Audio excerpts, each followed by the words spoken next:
আসসালামু আলাইকুম। সাথে আছি আমি সাদ্দাম হুসাইন। যারা বুক জ্বলার সমস্যা রয়েছেন অর্থাৎ যাদের বুক জ্বালা-পোড়া করে বা হার্ট বার্নের সমস্যা রয়েছে এবং যাদের বদহজম হয়, খাবার ঠিকমতো হজম হয় না এবং যাদের পেটে অতিরিক্ত পরিমাণে যে অ্যাসিডিটি রয়েছে বা পেট জ্বালা-পোড়া করে, তাদের এই সমস্যাটাকে দূর করার জন্য বাজারে সবচেয়ে যে ভালো ওষুধটি রয়েছে, সে ওষুধটির নাম হবে এলজিসিড ড্রিএক্স। এই এলজিসিড ড্রিএক্স ওষুধটি বুক জ্বালা-পোড়া করা, পেট জ্বলা, হার্টবার্ন এবং বদহজমের কাজ করে থাকে। এবং এই এলজিসিড ডিএক্সটি সাধারণত সাসপেনশন বা সিরাপ আকারে পাওয়া যায় এবং এই ওষুধটির যদি জেনেটিক দেখি অর্থাৎ ৩টি ওষুধের কম্বিনেশনে এটাকে তৈরি করা হয়েছে। যেমন সোডিয়াম অ্যালজিনেট, সোডিয়াম বাইকার্বনেট এবং ক্যালসিয়াম কার্বনেট এই ৩টির উপাদানে ওষুধটি তৈরি হয়েছে। এখন যদি দেখি যে প্রতি ১০ ml অর্থাৎ ২ চামচ ওষুধে সোডিয়াম অ্যালজিনেটটা থাকে ৫০০ মিলিগ্রাম এবং সোডিয়াম বাইকার্বনেটটা থাকে ২১৩ মিলিগ্রাম এবং ক্যালসিয়াম কার্বনেটটা থাকে ৩২৫ মিলিগ্রাম। এই ৩টি ওষুধের কম্বিনেশনে এই এলজিসিড ডিএক্স সিরাপটিকে তৈরি করা হয়েছে। এখন যদি এই এলজিসিড ডিএক্স যে সিরাপ রয়েছে সেই ওষুধটি কি কাজ করে বা এটার নির্দেশনা কি, কি কারণে ওষুধটিকে আপনারা খাবেন বা এই ওষুধটির ইন্ডিকেশন কি? যদি বলি যে এইটি হলো যে ২টি অ্যান্টাসিড যেমন ক্যালসিয়াম কার্বনেট এবং সোডিয়াম কার্বনেট রয়েছে এবং একটি হলো অ্যালজিনেট যেটাকে সোডিয়াম অ্যালজিনেট বলে। অর্থাৎ এই ওষুধটি ২টি অ্যান্টাসিডের মাধ্যমে তৈরি করা হয়েছে এবং একটি অ্যালজিনেটের মাধ্যমে তৈরি হয়েছে এর সংমিশ্রণ। এই সাসপেনশনটি ২টি কাজ করে থাকে সাধারণত যে ২টি উপায়ে। এক হচ্ছে পাকস্থলীর যে অতিরিক্ত অ্যাসিড রয়েছে সেই অ্যাসিডটাকে প্রশমিত করে পাকস্থলীর যে ব্যথা এবং অস্বস্তি রয়েছে সেটাকে দূর করে। এবং আরেকটি উপায়ে কাজ করে যে পাকস্থলীর খাদ্য সামগ্রীর উপরে একটি সুরক্ষা তৈরির ব্লক তৈরি করে এবং এইটাতে কি করে বুক জ্বালা পোড়া রয়েছে সেটাকে প্রশমিত করে। তাহলে এসিটি প্রশমিত করে পেট ব্যথা অস্বস্তিটাকে দূর করে এবং পেটের যে জ্বালা পোড়া যে হার্টবার্ন রয়েছে সেটাও কিন্তু ভালো করে। এছাড়া এটি গ্যাস্ট্রিক রিফ্লাক্স যেটাকে রয়েছে gastric reflux, heartburn, gastric reflux সমৃদ্ধ যে ফ্লাটুলেন্স রয়েছে, পেট ফাঁপার যে সমস্যা, গর্ভাবস্থায় যাদের হার্টবার্ন হচ্ছে, বুক জ্বালা পোড়া করে যাদের ইপিগ্যাস্ট্রিকের যে কোনো পীড়াজনিত সমস্যা এবং গ্যাস্ট্রিক রিফ্লাক্সের উপসর্গের নির্ধারিত ওষুধটি এবং এটি কি করে যে বদহজম রয়েছে সে বদহজমেরও কিন্তু কাজ করে থাকে। এখন যদি একটু যে সোডিয়াম এলজিনের যে ওষুধটি রয়েছে সেই ওষুধটির যদি আমরা যদি একটু ফার্মাকোলজি দেখি সে কিভাবে কাজ করে থাকে। এই এটাকে একটি সিস্টেমিক যে সার্কুলেশনের মাধ্যমে সাধারণত কাজ করে না এলজিসির ডিএক্স সিরাপটি। এটা সিস্টেমিক কোনো সার্কুলেশন অর্থাৎ এটা হজম হয়ে বা রক্তের মাধ্যমে গিয়ে কাজ করে না এবং এটি গ্রহণ করার পরে অতি দ্রুত পাকস্থলীর যে অ্যাসিড রয়েছে সেই অ্যাসিডের সাথে এটি বিক্রিয়া করে এবং এনজিনিক অ্যাসিডের একটি জেল তৈরি করে এবং তার একটি নিরপেক্ষ পিএইচ থাকে এবং যা পাকস্থলীর উপাদানের উপরে বেশি বেড়ায় এবং দ্রুত কার্যকরভাবে এটা ৪ ঘন্টা পর্যন্ত গ্যাস্ট্রো ইসোফেজিয়াল যে রিফ্লাক্স রয়েছে সেটাকে প্রতিহত করে। অর্থাৎ এই ওষুধটি যে পাকস্থলীর অ্যাসিডের সাথে মিশ্রিত হয়ে পাকস্থলীর যে উপরে বা পানির উপরে তেলটা যেরকম ভেসে থাকে এরকম একটি লেয়ার তৈরি করে এবং এই লেয়ার তৈরির মাধ্যমে যে অ্যাসিড যে রিফ্লাক্সটা রয়েছে এটাকে বন্ধ করে দেয়। অর্থাৎ যে অ্যাসিডটা রয়েছে এই লেয়ারটার কারণে অ্যাসিডটা আমাদের যে ইসোফেগাস বা গলায় রয়েছে সেখানে আসে না। এই কারণে আপনার যে হার্টবার্নটা বা যে গলা জ্বলাটা সাধারণত হয় না। গুরুতর ক্ষেত্রে জেলটি পাকস্থলীর উপাদানের চেয়ে অগ্রাধিকারের ভিত্তিতে রিফ্লাক্স হয়ে ইসোফেগাসের যে অভ্যন্তরে উপশমকারী প্রভাবের কিন্তু এটি বিস্তার করে থাকে। যদি এলজিসি ডিএক্সে যে সিরাপে রয়েছে তার মাত্রা সেবনবিধি বা খাবারের নিয়ম বলি অর্থাৎ এটাকে কিভাবে খাবেন। মৌখিক সেবনের জন্য যেটা সাসপেনশন রয়েছে সেই সাসপেন্ডার সাধারণত ২২ বছরের অধিক অথবা ১২ বছরের অধিক এবং প্রাপ্তবয়স্কদের ক্ষেত্রে ১০ থেকে ২০ মিলি প্রতিদিন ৪ বার পর্যন্ত খাওয়া যায় এবং শোয়ার সময় একবার এটাকে খেতে হয়। ৬ থেকে ১২ বছরের যে শিশু রয়েছে সেদের ক্ষেত্রে ৫ থেকে ১০ মিলি অর্থাৎ ১ থেকে ২ চামচ ওষুধ দিনে ৪ বার এবং পর্যন্ত খাওয়ার পর এবং এটাকে শোয়ার পূর্বে এটাকে খেতে হয়। ৬ বছরের নিচে শিশুদের জন্য এটি সাধারণত নির্দেশিত নয় এবং প্রাপ্তবয়স্কদের জন্য এদের যে কোনো মাত্রার পরিবর্তনের কোনো প্রয়োজন নেই অর্থাৎ যে প্রাপ্তবয়স্ক ডোজ এটাকে খাওয়া যায় এবং এই ওষুধটির আরেকটি বিষয় হলো যে ট্যাবলেট বা মুখে চুষে খাওয়া যে ট্যাবলেট রয়েছে সেটাও খাওয়া যায়। সেটা কিভাবে খাবেন, যে আপনি যদি প্রাপ্তবয়স্ক এবং 12 বছরের উপরে যদি আপনার বয়স হয়ে থাকে সেক্ষেত্রে 2 থেকে 4টি ট্যাবলেট খাবারের পরে বা রাত্রে ঘুমানোর আগে আপনাকে খেতে পারেন। 12 বছরের কম বয়সী শিশুদের ক্ষেত্রে ডাক্তারের পরামর্শ অনুযায়ী এটাকে আসলে সেবন করতে হয়। সেক্ষেত্রে বাচ্চাদের জন্য আলাদা কিছু কোম্পানি কিটস তৈরি করে রেখেছে, অর্থাৎ ওষুধের কিটস নামে পাওয়া যায়, সেটাকে খাওয়াতে পারেন। অন্য ওষুধের সাথে কি ধরনের মিথস্ক্রিয়া বা ইন্টারেকশন বা পার্শ্ব প্রতিক্রিয়া করে থাকে? এলজেসিক ডিএক্সি ওষুধ অন্য ওষুধ গ্রহণের মাঝে 2 ঘন্টার ব্যবধান আপনাকে বিবেচনা করতে হবে।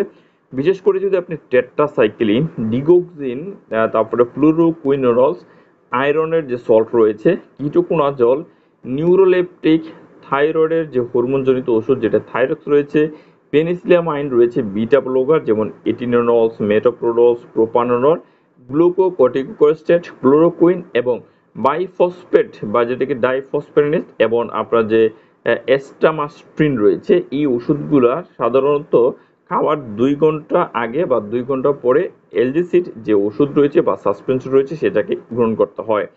প্রতি নির্দেশনা বা কন্ট্রাইন্ডিকেশন বা কারা এই ওষুধটিকে খেতে পারবেন না।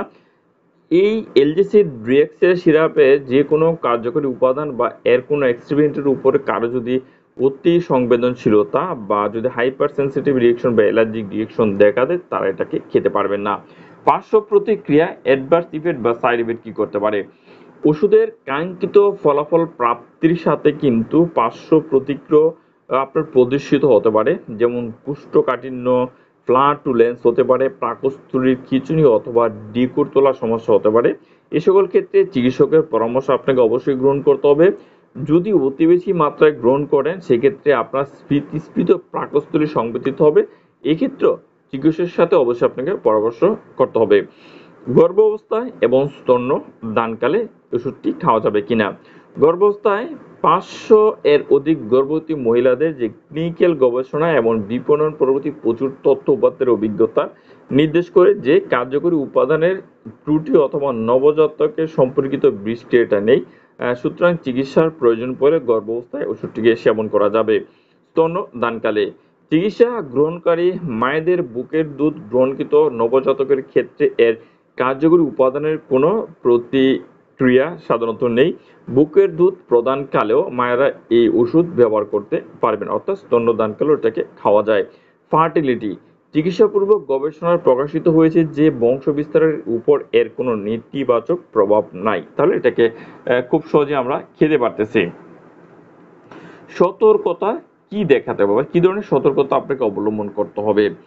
প্রতি 20 মিলি যে ডোজ রয়েছে সেখানে 254.5 মিলিগ্রাম অর্থাৎ 11.06 মিলিলিটার মোল সেখানে সোডিয়াম রয়েছে। যে সকল রোগীদের সোডিয়াম গ্রহণের নিষেধাজ্ঞা আছে বা রয়েছে তাদের ক্ষেত্রে সতর্কতা অবলম্বন করতে হবে, যেমন যাদের কনজেস্টিভ কার্ডিয়াক ফেলিওর এবং রেনাল ইম্পেয়ারমেন্ট রয়েছে তাদের ক্ষেত্রে সতর্কতা অবলম্বন করতে হবে। এবং প্রতি 20 মিলিলিটার অর্থাৎ 4 চামচ ওষুধে সাধারণত 260 মিলিগ্রাম বা 6.5 মিলিলিটার মোল ক্যালসিয়াম রয়েছে। হাইপার ক্যালসিমিয়া, নেফ্রোক্যালসিনোসিস এবং রিকারেন্ট ক্যালসিয়াম সংক্রান্ত রেনাল ক্যালকুলি অর্থাৎ পাথর যদি হয়ে থাকে কিডনিতে, রোগীদের চিকিৎসার ক্ষেত্রে সতর্কতা অবলম্বন করতে হবে। চিকিৎসকের পরামর্শ ব্যতীত 12 বছরের কম বয়সী শিশুদের বাচ্চাদের এটাকে দেওয়া যাবে না। এই যে এলজেসি ড্রেক্স যে সাসপেনশন বা সিরাপ রয়েছে এই কম্বিনেশনটি উচ্চ মাত্রায় সোডিয়াম ধারণ করে যখন অত্যন্ত সীমিত লবণ গ্রহণের ডায়েটের পরামর্শ দেওয়া হয়, যেমন কনজেস্টিভ কার্ডিয়াক ফেলিওর রয়েছে বা বৃক্কীয় বা কিডনির অকার্যকারিতা কিছু ক্ষেত্রে, তখন বিষয়টি বিবেচনা আপনাকে রাখতে হবে। প্রতিটি ট্যাবলেটে 75 মিলিগ্রাম ক্যালসিয়াম রয়েছে, যেটা হাইপার ক্যালসিমিয়া, নেফ্রোক্যালসিনোসিস এবং বারবার হওয়ার ক্যালসিয়ামযুক্ত যে কিডনি পাথর রয়েছে সেসব রোগীর চিকিৎসার সময় সাবধানতা থাকতে হবে। অ্যাস্পার্টাম উপাদান থাকার কারণে এটি কম্বিনেশন ফ্রি যে ফিনাইলকিটোনুরিয়া রোগীদের দেওয়া কখনো উচিত নয়। যদি উপসর্গগুলো থেকে যায় বা টানা 7 দিনের বেশি চিকিৎসার প্রয়োজন হয়, আপনাকে অবশ্যই ডাক্তারের পরামর্শ নিতে হবে এবং এই ওষুধের যে কম্বিনেশনটি গ্রহণ করার ফলে অন্যান্য আরো গুরুতর বা অন্তর্নিহিত রোগের যদি লক্ষণ থাকে বা সেটা ঢাকা পড়তে পারে। বৃক্কীয় অকার্যকরতা বা কিডনির অকার্যকরতা বা অপর্যাপ্ততা, হাইপোফসফেটেমিয়া রোগীদের ক্ষেত্রে এই ওষুধটিকে ব্যবহার করা যাবে না। বা এলজিসি ড্রিএক্স ওষুধটি খাওয়া যাবে না, এটি অ্যালার্জিজনিত প্রতিক্রিয়া তৈরি করতে পারে। মাত্রা আধিক্যতা, যদি আপনি অতিরিক্ত ডোজে ওষুধটি খান সেক্ষেত্রে কি হতে পারে? অপরিমিত মাত্রা গ্রহণের ফলে উপসর্গিক যদি সমস্যা হয় সে বিষয়ে আপনাকে চিকিৎসা নিতে হবে। থেরাপিউটিক ক্লাস যদি বলি, অর্থাৎ ওষুধটির থেরাপিউটিক ক্লাস কি বা এটি কোন গ্রুপের ওষুধ? এটি সাধারণত অ্যান্টাসিডের একটি প্রিপারেশন। ওষুধটিকে সংরক্ষণ করবেন কিভাবে? আলো থেকে দূরে ঠান্ডা এবং শুকনো স্থানে রাখতে হবে 30°C তাপমাত্রার নিচে।